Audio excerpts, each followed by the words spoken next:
What up, sports fans? I'm Paulo Camacho, and this is the Macho Sports Report, where I talk to you about the sports stories that matter to me, hopefully matter to you.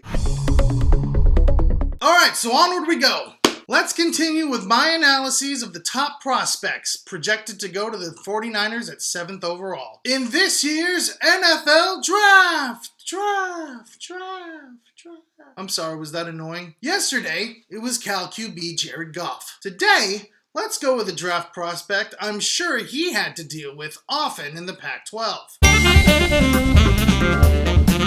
This guy was another popular projection to be drafted by San Francisco. There are probably a couple of reasons for this. One, the 49ers are pretty much yearning for more talent at the defensive front. And two, I'm sure the current connections between Oregon and the 49ers are well documented. On that first point, I can't say that it's wrong. After all, the fact remains, they're somewhat lacking at those positions, especially since the whole Ian Williams contract debacle that went down a few weeks ago. I mean, don't get me wrong. There's some talent at the defensive line. Eric Armstead, Ian Williams, Glenn Dorsey, just to name a few. But getting an athletic freak like Buckner could put that defensive line over the top. At the very least, he's a big piece of making that line elite. Let's look at the stats. He's 6'7", 291 pounds. Look at me, I'm sounding like Mel Kiper over here. He can jump out of the gym with a 32-inch vertical jump and can explode out the gate with bursts of elite power. Not to mention that he's the 2015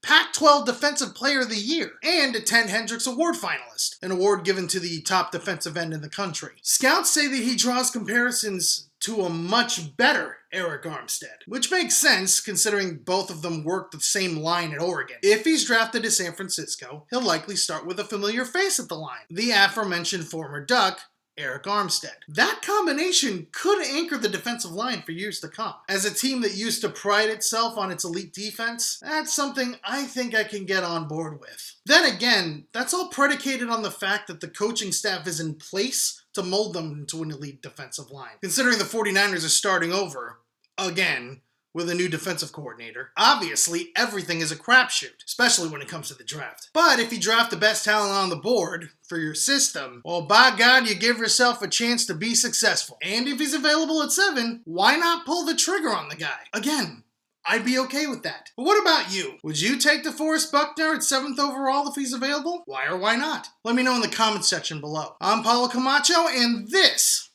has been the Macho Sports Report. Peace out, sports fans!